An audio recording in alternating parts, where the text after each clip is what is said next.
Hi, I'm Jim Martin, for those of you that don't know me or remember me.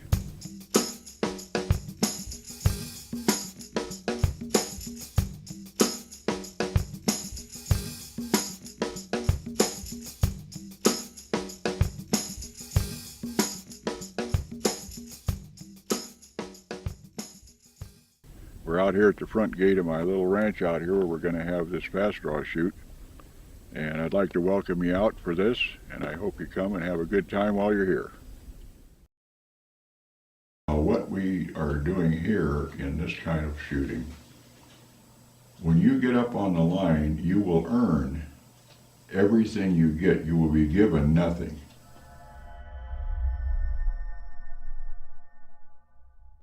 Well, years ago, we used to shoot live ammo, and all of the contests were shoot to hit, every one of them.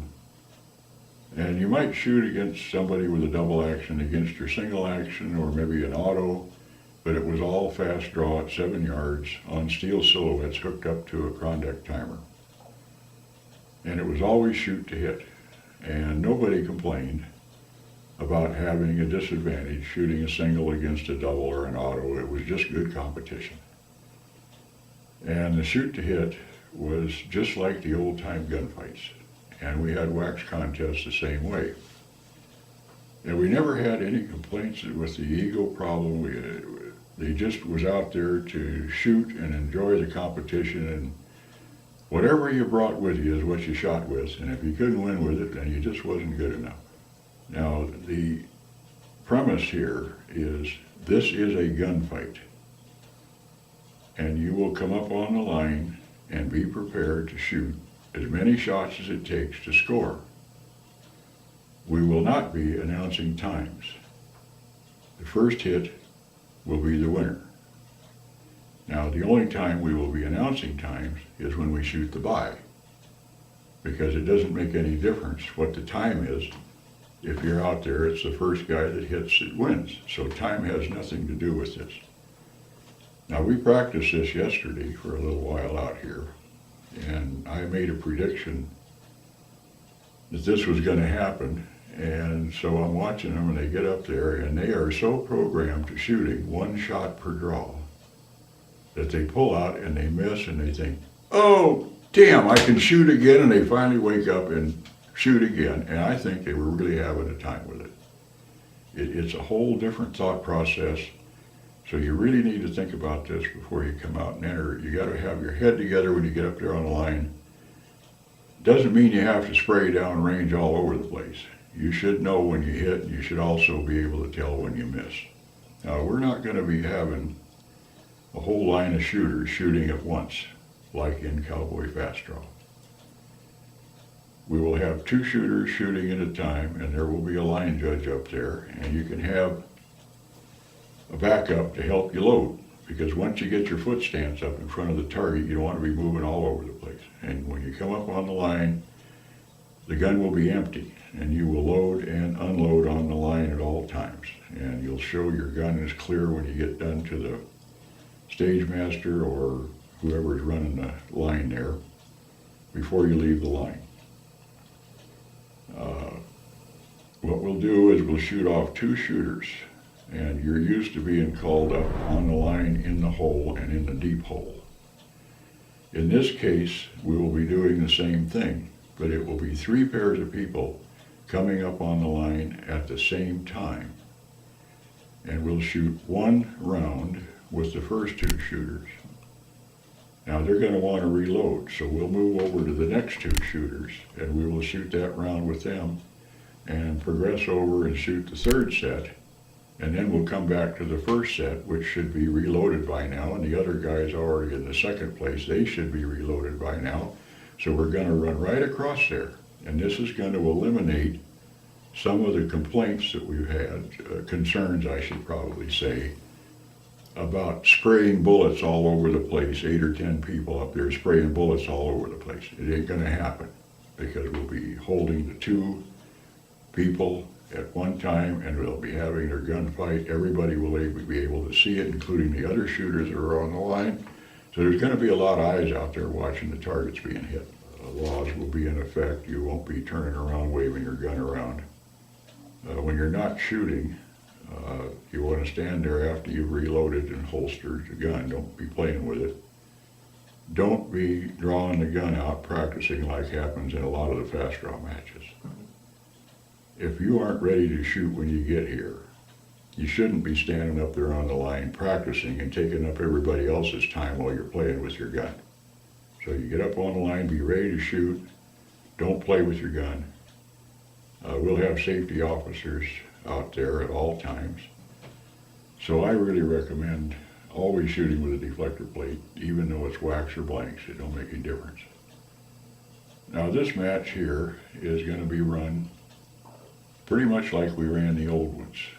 You bring your holster, whatever association holster is legal. Doesn't make any difference whether it's OFDA, WFDA, or a cowboy shooting holster. Whatever you're comfortable with. Whatever gun you're comfortable with. As long as it's a .45. You also furnish your own ammo. Now there's been some concerns about the primers backing out and jamming the guns, and you couldn't be able to shoot more than one shot. Well, you know, that's just tough. If your equipment don't work when you come out here and shoot, it's your fault. So the shoot to hit is not a problem. It is the problem with the ammunition or a problem with the gun. So you better make sure that it all works before you get here, because you're not going to get a reshoot.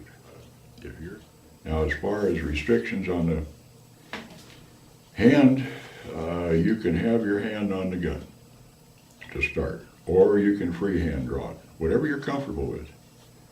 Your finger will not be in the trigger. Now, as far as shooting recovery shots goes, I originally didn't want to see anybody fanning a Colt or a Colt replica with the firing pin and the hammer.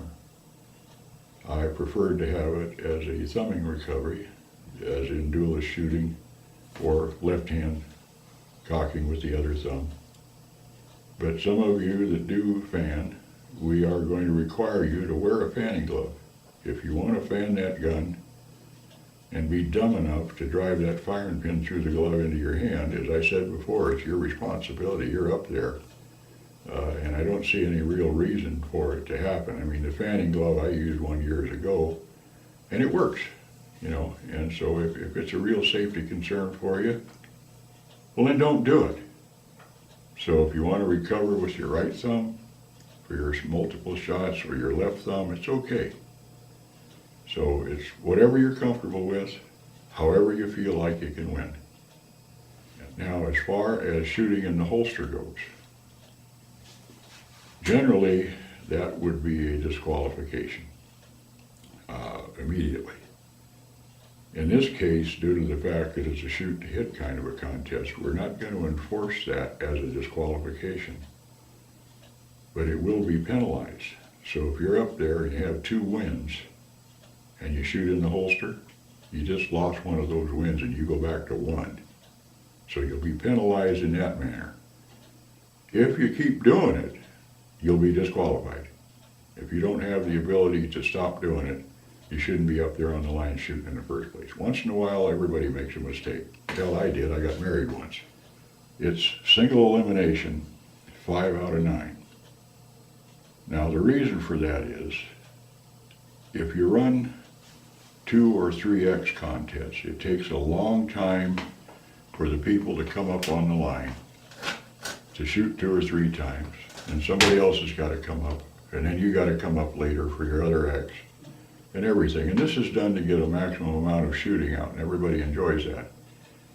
By shooting 5 out of 9 single elimination, you get about the same amount of shooting done as you would with a 2X elimination. And it takes less time for the shooters to go back and forth off the line.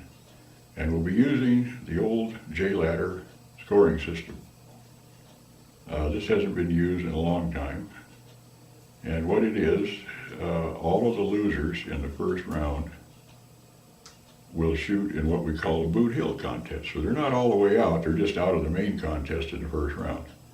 Now the rest of them will progress on over across the J-ladder till we end up with 1 winner. Now if we have an odd number of shooters in the first round. The last 3 shooters will shoot for a bye. And whoever gets the fastest time on the target will win the bye, and he'll advance to the next round. Now, by doing this, it's the fairest way. Now, we get down to the finals. If there's 3 people for first place, we will shoot that off round robin. For those of you guys that don't know what round robin is, we'll explain it at the match. And that's what we're doing. We're going back to the old days. I refer to it as a retro fast draw match, because we used to do it this way all the time, and nobody's doing it anymore. I just want everybody to be really relaxed and come out and be able to have a good time without a whole lot of stress on it. And I think they'll enjoy it. It'll be a whole new experience for most people. So.